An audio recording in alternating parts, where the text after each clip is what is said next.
ठगियूं हल त ठगियूं ॾई छॾे बुधादा पैसा सोन चांदी घर में आ सब ॾई छॾे याने जो कुछ भी उनके अल्लाह ॾिनो वा वो सब अल्लाह जे राह में खैरात करे उन जो तमाम वॾो सवाब आ।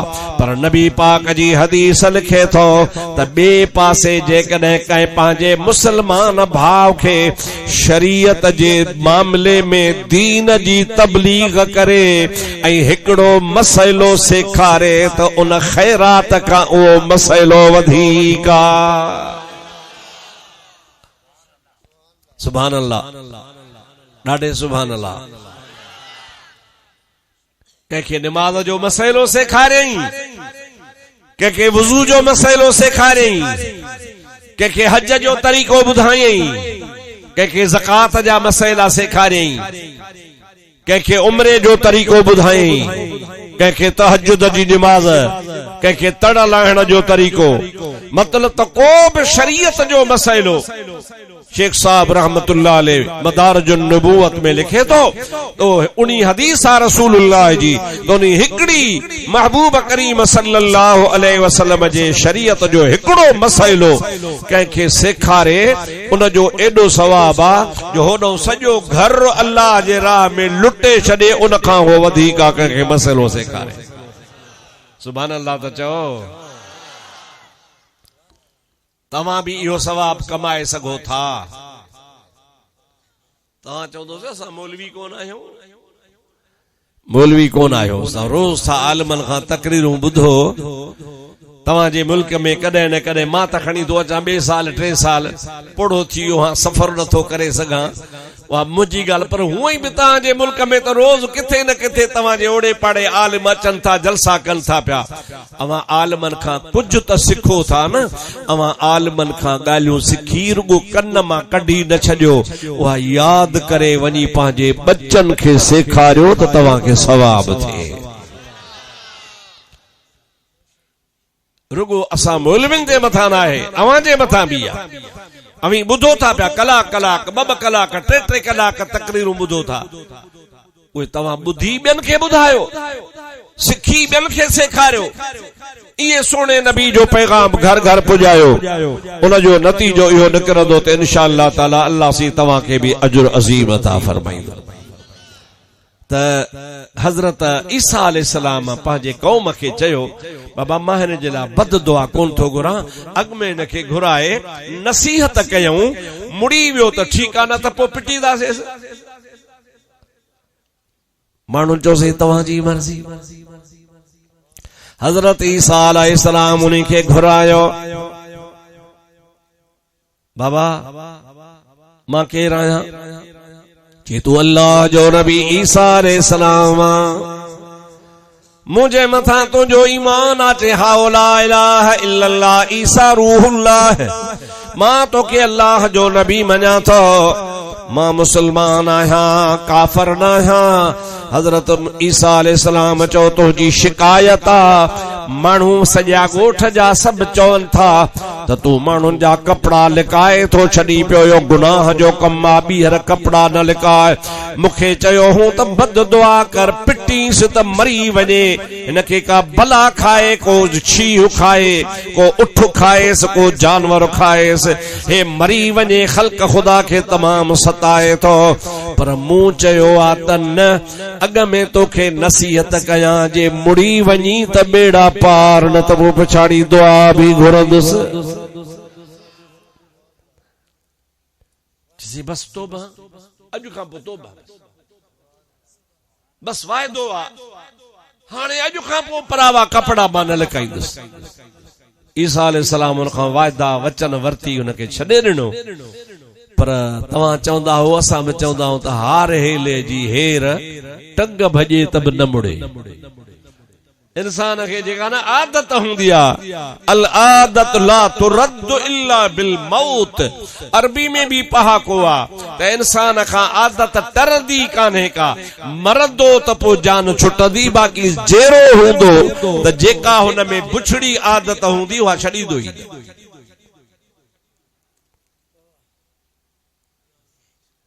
अवां खे आदत दाढ़ी कूण जी, जलसा बुधी बुधी थकाओ, मुड़ो कोन था वेठा था दाढ़ियूं कूड़ियो।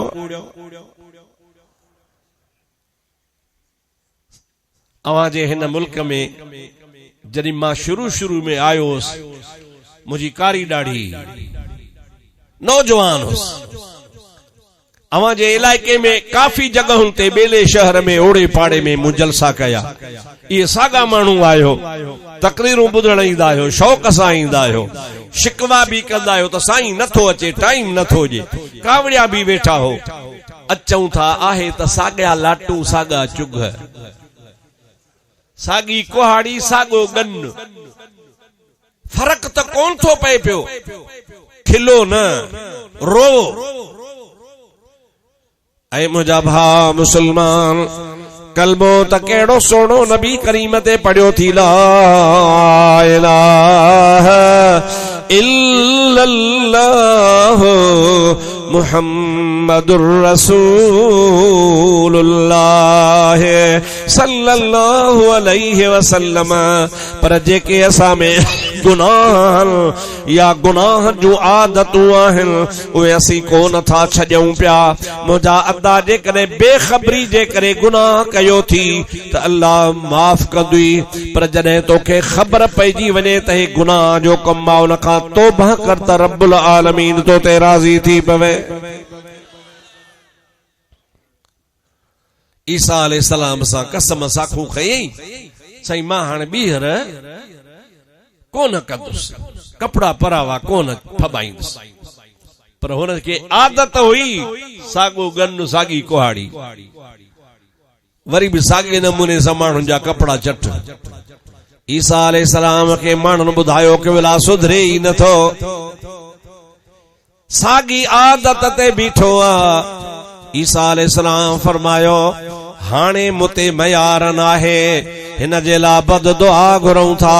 अल्लाह जे नबी दुआ घुरी, अल्लाह पाक वटां जिब्रील आयो।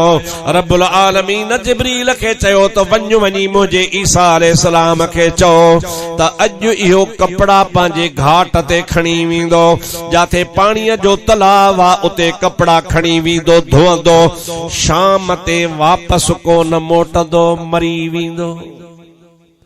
मां हिन ते अज़ाब मोकिलींदुसि जो उन अज़ाब में जहिड़ो हूंदो ई कोन। ईसा अलैहिस्सलाम माण्हुनि खे ॿुधायो, माण्हू ॾाढा ख़ुशि थिया। अल्लाह चयो आहे नबीअ खे, नबी बि सचो, अल्लाह बि सचो, इन्हनि भागे भेण सां जो अॼु आख़िरी ॾींहुं आयो, शाम ताईं मरी वेंदो। हे कपड़ा धोई शाम जो वरी साॻो घर मोटी आयो, चाक चङो भलो, सुभान अल्लाह, ॾाढे अञा ॾाढे। मुंहिंजा दोस्तो अज़ीज़ो माण्हू सुबह जो सवेर ईसा अलैहिस्सलाम वटि विया। ओ अल्लाह जा नबी जी बाबा, तव्हां चयो हो ते शाम ताईं ख़त्म थी वेंदो, पर ही त शाम जो ज़िंदह मोटी आयो आहे। रात पंहिंजे बच्चन में हिन ज़िंदगी गुज़ारी आहे। उहे जेके कपड़ा धोई आयो हो उहे अञा हिन खोलिया ई केननि के। अॼु सुबह जो खोले उहे सॼा कपड़ा सुकाईंदो।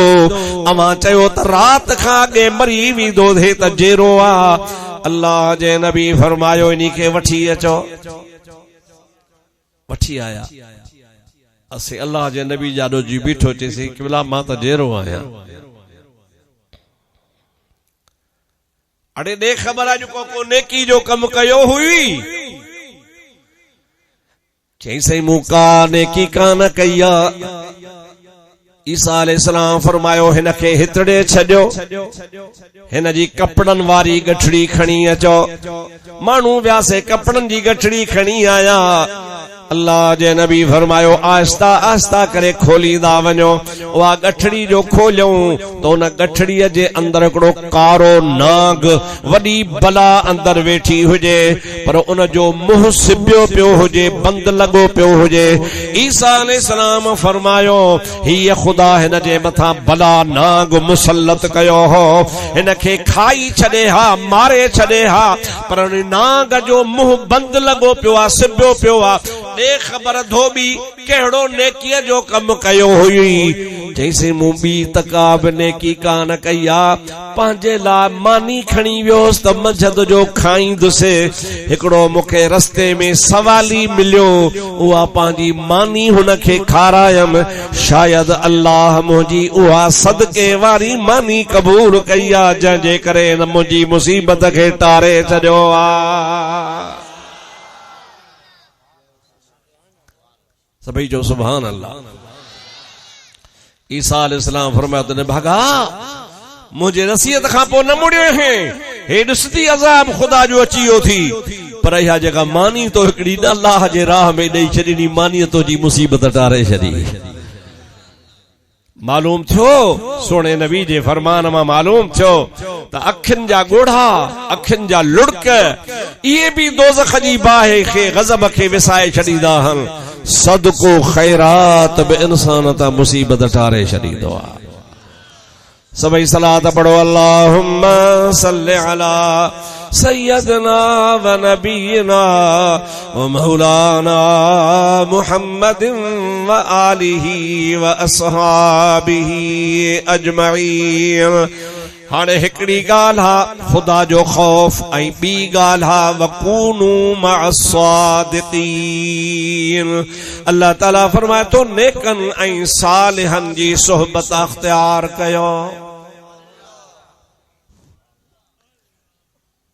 सरकारे दो आलम सल्लल्लाहु अलैहि वसल्लम जी बुखारी शरीफ में हिकिड़ी हदीस आहे जंहिंमें इमामुल अंबिया फरमाइनि था त जेकॾहिं तव्हां कंहिं नेक शख्स सालिह शख्स जी सोहबत में वेहंदा त उन जो मिसाल ही आहे। सहाबा किराम चयोसीं कहिड़ो मिसाल आहे? पाण फरमायूं जेकॾहिं तव्हां कंहिं अतुर वारे जे दुकान ते वञी वेहो, भली तव्हां अतुर ख़रीद न कयो, भली तव्हां खुशबू ख़रीद न कयो, पर जेतिरो टाइम अवां उन अतुर वारे जे दुकान ते वेठा हूंदा, नबी सही फरमाइनि था तव्हां खे मुफ्त में खुशबू पई ईंदी। सुभान अल्लाह। या दुकानदार तव्हां खे चवंदो तोखे खुशबू थी अचे पैसा ॾे, न मुफ्त में, छो त दुकान ई अतुर जो आहे। सॼो दुकान अतुर सां भरियो पियो आहे, खुशबू सां बहकी रहियो आहे, त उते जेका खुशबू ई आहे वेहण वारो मुफ्त में वेठो हूंदो, हुनखे मुफ्त में खुशबू पई ईंदी। ख़रीद करे या न करे, पैसा ॾे या न ॾे, मुफ्त में वेठो हूंदो। मुफ्त में वेहण जे करे अतुर जे दुकानदार वारी खुशबू हिनखे मुफ्त में पई मिलंदी। नबी करीम फरमाइनि था त नेकनि जी सोहबत बि ईअं आहे। जेकॾहिं तव्हां नेक जे सोहबत में वेहंदो त पोइ जेकॾहिं तव्हां का नेकी कयो या न कयो, पर जेतिरो टाइम कंहिं अल्लाह वारे वटि वेठा हूंदो तव्हां ॻाल्हियूं अल्लाह रसूल जो ॿुधंदा। छो त अल्लाह वारनि जे कचहरी में कचहरी अल्लाह रसूल जी हूंदी आहे। कोकड़ी माण्हू कोकड़नि जूं ॻाल्हियूं कंदा आहिनि, ढगन वारा ढगन जूं ॻाल्हियूं कंदा आहिनि, वापार वारा वापार जी ॻाल्हि कंदा आहिनि, ॿियनि धंधनि वारा जंहिं धंधे जा शौक़ीन हूंदा, मोबाइल वारा मोबाइल जी ॻाल्हियूं पिया कंदा, जहिड़ो धंधो हूंदो ओड़ियूं ॻाल्हियूं कंदा। ऐं अल्लाह जा नेक ऐं सालिह बाना उन्हनि जे ज़ुबान ते अल्लाह रसूल जो ज़िक्र हूंदो आहे। सोनो शाह अब्दुल लतीफ रहमतुल्लाह अलैह फरमाईंदो आहे, या हुज पिरन वटे या कज पिरन जी पचार। सुभान अल्लाह। हेॾो वारा बि सुभान अल्लाह चओ। या हुज पिरन वटे या कज पिरन जी पचार, इन्ही बिन्ही खां धार शल कादर कंहिंखे न करे। या त इंसान अल्लाह वारे वट हुजे, कंहिं मुर्शिद वट हुजे, कंहिं उस्ताद वट हुजे, कंहिं आलिम वट हुजे, कंहिं मुत्तकी परहेज़गार वट हुजे, जे भला उते नाहे त कम अज कम ज़ुबान ते इहो ज़िक्र अल्लाह ही अल्लाह जे रसूल जो हुजे। मुंहिंजा प्यारा दोस्त, नबी सही फरमाइनि था इहो नेक जे सोहबत जो असर आहे, जो जीअं अतर वारे वट वेहंदो तव्हांखे मुफ्त में खुशबू पईंदी। ऐं बुरे जी सोहबत हुजूर फरमाइनि था उन जो मिसाल वरी हिन तरह आ, जो लोहार पंहिंजी भठीअ ते कुहाड़ी ठाहींदो आ, ॾाटरो ठाहींदो आ, लोह जो कम कंदो आ। असां सिंधी में पंहिंजे मुल्क में लोहार जैसा न बाहि ॿारींदो आ, उन्ही खे धवणी चवंदा आहियूं। छा चवंदा तव्हां? दमो माना छा हूंदा जेके उन्ही में चंब जो ठाहींदा हीअं लोॾींदा उस काठनि सां त पोइ हवा फूकू कढंदी आ। सुभान अल्लाह चओ भला। अवां लोहर जे फूक वांगुरु फूकिया वेठा, ॻाल्हायो ई नथा। जंहिं महिल न उन्ही में वरी कोयला विझबा आहिनि, काठियूं विझबियूं आहिनि, त पोइ लोहार जे उन्ही भठीअ ते दूहो थींदो आहे। छा थींदो आहे बाबा? दूहो थींदो आहे। महबूबन करीमन सल्लल्लाहु अलैहि वसल्लम फरमायो, जेकॾहिं बुछड़े जी सोहबत में वींदे तो उन जो मिसाल लोहर जे भठी वांगुरु आहे। तू उते भली को पंहिंजो औज़ार ठहराए या न ठहराए, पर जेतिरो टाइम वेठो हूंदे उन लोहर जे उन भठीअ मां तोखे चिणगू भी लॻंदियूं त दूहो भी ईंदुई, अखियुनि मझां पाणी भी कढंदुई। भली तू ॾाटरो न ठहराए, कुहाड़ी न ठहराए, ॿी का शइ न ठहराए, पर कचहरी में वेठो हूंदे त उन्ही जे करे उन्ही लोहार वटां जेको लोह ठाहे थो ऐं बाहि ॿारे थो, कोयला अंगर विझे थो पियो, काठियूं विझे थो, बाहि ॿरे थी त चिणगू भी निकिरनि थियूं। उहे चिणगू बि तुंहिंजे कपिड़नि खे लॻंदियूं ऐं उन मझां जेको दूहो निकिरंदो उहो बि तुंहिंजे अखियुनि मझां ॻोढ़ा कढंदो। सरकारे दो आलम सल्लल्लाहु अलैहि वसल्लम फरमाया था बुछड़े जी सोहबत ईअं आहे। नेक जी सोहबत हुआ जो तव्हां कंहिं सालिह जी सोहबत में जेतिरो टाइम वेहो उन्ही जगह ते अल्लाह जो बानो तव्हांखे अल्लाह रसूल जो ज़िक्र ॿुधाईंदो, दुरूद जी ॻाल्हियूं ॿुधाईंदो, नबी पाक जी शान जूं ॻाल्हियूं ॿुधाईंदो, असहाबन किरामन जे शान जूं ॻाल्हियूं ॿुधाईंदो, औलिया अल्लाह जे शान जूं ॻाल्हियूं ॿुधाईंदो, तव्हांखे भलियूं भलियूं ॻाल्हियूं ॿुधाईंदो। ईअं सम्झो त मुफ्त में अतर वारे वटां तव्हांखे खुशबू पई अचे थी पई। त जेकॾहिं नेकनि जी सोहबत इहा शइ आहे, सोहबत सालिह तोरा सालिह को न दे, सोहबत तालिह तोरा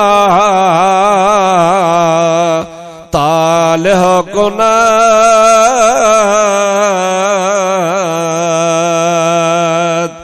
मौलाना अत्तार रहमतुल्लाह अलैह फरमाइनि था त नेक जी सोहबत कंदे तो उन नेक जी सोहबत तोखे नेक बणाईंदी, पर जे कंहिं गुनाहगार जी सोहबत कंदे तो उहा तोखे ज़रूर गुनाहगार बणाईंदी। भॼो परे किननि माण्हुनि जे सोहबत खां, भॼो परे फासिकनि फाजरनि जे सोहबत खां, पाण खे परे रखो नशई माण्हुनि जे सोहबत खां, गिलाखोर माण्हुनि जे सोहबत खां। अवां इन्हनि जे सोहबतुनि खां पाण खे दूर रखो। ॻोल्हे ॻोल्हे पंध करे कंहिं अल्लाह जे बाने वटि वेंदो त इंशाअल्लाह ताला तव्हांजी क़िस्मत सुठी थी पवंदी। बुखारी शरीफ़ जी हिकिड़ी ॿी हदीस मूंखे यादि आई आहे, दिल थी चवे मां तव्हांखे ॿुधायां त तव्हांखे ख़बर पए त नेकनि जी सोहबत केतिरे क़दुरु क़ीमती आहे। दुरूद शरीफ पढ़ो, अल्लाहुम्मा सल्लि अला सय्यदना व नबीना व मौलाना मुहम्मदिन व आलिही व अस्हाबिही अजमईन।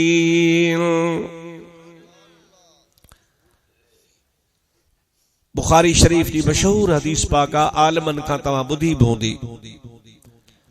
हुजूर सल्लल्लाहु अलैहि वसल्लम फरमाइल था अज्ञन कौमुन में बनी इसराइल में एकड़ो शख्स हो जालिम हो जह 99 खून कया हा 99 एक घट 100 खून के वडो वहशी हो वडो जालिम हो मामूली गाल ते मानू मारे छॾींदो हो ऐं मानू सभिनि खां डिॼंदा हा। कुरान पाक में अल्लाह ताला फरमायो मन कतल मुमिनन मुतअम्मिदन फजज़ाउहु जहन्नम। रब्बुल आलमीन फरमाइंदो आहे जेको माण्हू कंहिं मोमिन मुसलमान खे मारींदो आहे त मां अल्लाह जी ज़ात बाबरकात उन हिकिड़े मोमिन मारण वारे जी सज़ा जहन्नम में रखी छॾी आहे। ऐं ॿी आयत में अल्लाह ताला जी ज़ात बाबरकात फरमाए थो फकअन्नमा क़तल अन्नास जमीआ। जेकॾहिं कंहिं माण्हूअ ॿिए माण्हूअ खे मारे विधो हिकिड़ो माण्हू मारियई अल्लाह जो क़ुरान तो फरमाए इन हिकिड़े खे कोन मारियो आहे इन सभिनी माण्हुनि खे मारियो आहे। फकअन्नमा क़तल अन्नास जमीआ। हिकिड़े माण्हू मारण वारे खे एॾो गुनाह आहे ॼणो समूरा माण्हू मारे छॾे। अल्लाह से असां खे खून खां बचाए चओ आमीन। ॾाढे त आमीन चओ था ज़ोर सां आमीन चओ।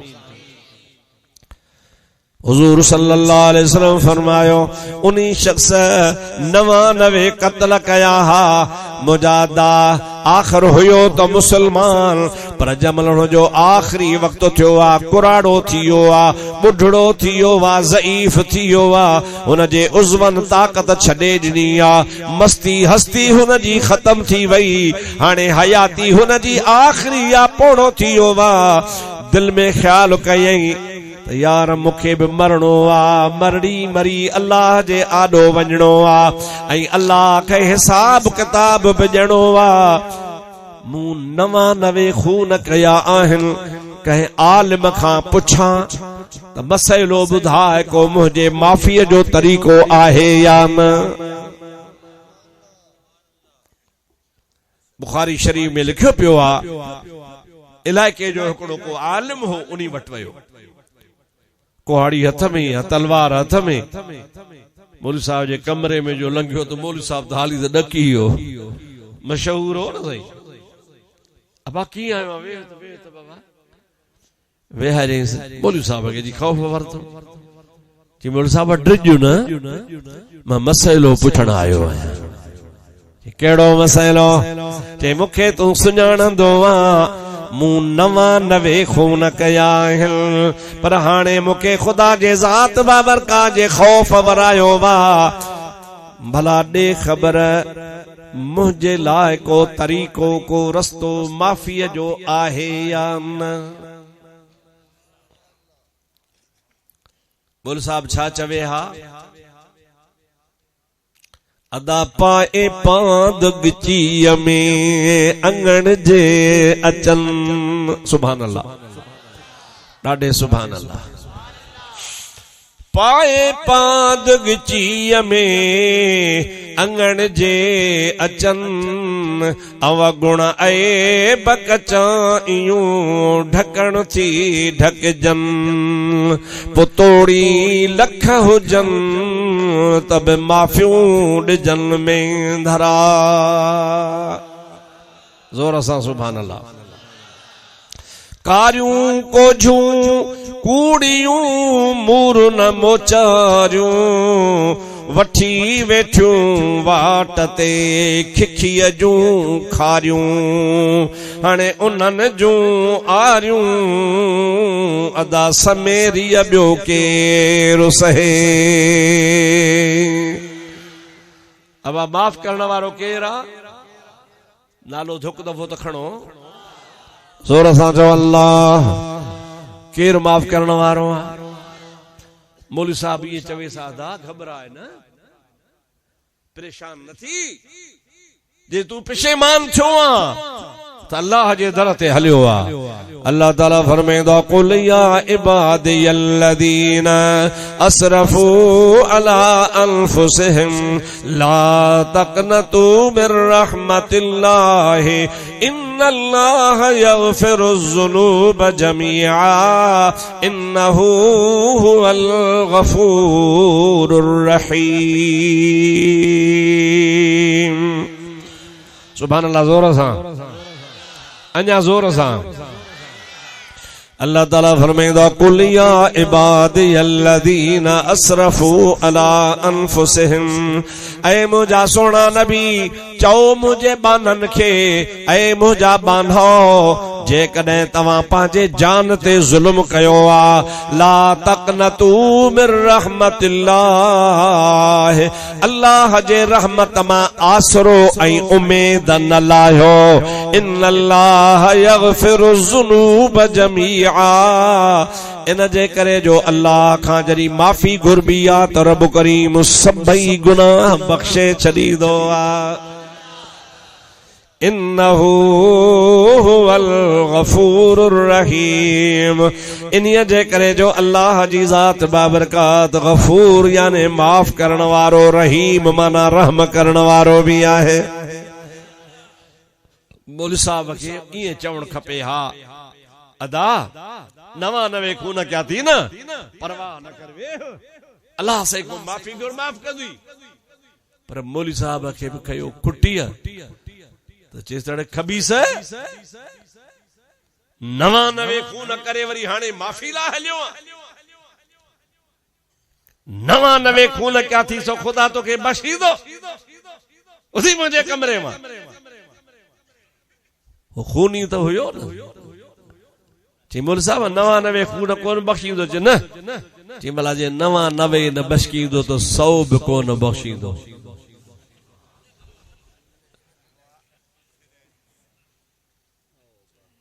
माशाअल्लाह करे मौलवी साहब के पूरो के कि हाणे 100 तो पूरो थियो जे, 99 न बख्शे तो 100 भी उते हुजे, भला जेके 99 बख्शे तो पोइ 100 वारो भी बख्शे छॾींदो। सुभान अल्लाह चओ त अॻिते हलूं ज़ोर सां। जमल मुंहिंजा दोस्त थी 100 खून करे ॿाहिरि निकितो आ, हिकिड़ो साम्हूं तव्हां जहिड़ो माण्हू गॾिजी वियो, ॾिठई तलवार खे ताज़ी ताज़ी रत लगी पई आ, पुछई सदा ॾे ख़बर काॾे वेहे, चई वयोसि मौलवी साहब खां मसइलो पुछण। मौलवी साहब मूंखे अढंगी वर्दी ॾिनी, दड़का ॾिना ऐं मूंखे चई त अल्लाह सही 99 खून कोन बख्शींदो आ, त जेकरे मूं दिलि में चयो जेकरे 99 न बख्शींदो त 100 बि हुन सां गॾु। सो मौलवीअ खे ढेर कयूं, 100 पूरो कयूं, वञा थो पियो। हुन चयोसि यार तो त ग़लति कयो, आलिम माण्हू उनखे तू 100 ते इते वञी पूरो करे छॾी कि बस मूंखे कावड़ थी वई, हुन मूंसां सुहिणो न ॻाल्हायो, सुठो ॻाल्हाए हा त मां जेकर हुनखे कोन मारिया हा। उन शख़्स चयोसि मां ॾस ॼाए, चई हा, चई फलाणे ॻोठ में हिकिड़ो अल्लाह जो वली वेठो आ। इहा सुभान अल्लाह कम जी न आहे। वलियन के मञण वारा जोर सां सुभान अल्लाह। फलाणे ॻोठ में अल्लाह जो वली थो रही, उन खुदा जे वली वटि वञो, अल्लाह पाक जी ज़ात बाबरकात जे वलियन वटि जेको वींदो आ उन जे लाइ अल्लाह जी ज़ात बाबरकात पंहिंजे महिरबानी जो दरवाज़ो खोलींदो आ। उन्हीं खुदा जे वली खां वञी पुछ, उन जी सोबत में रहो, वो तो के एड़ो ॾस ॾसींदो जो इंशाअल्लाह ताला तुंहिंजा ये 100 गुनाह क़त्ल वारा भी बख्शजी वेंदा। ओ कातिल रवानो थियो, कहिड़े रवानो थियो? चो अल्लाह जे वली ॾे। चओ काॾे रवानो थियो? अल्लाह जे वली ॾे रवानो थियो।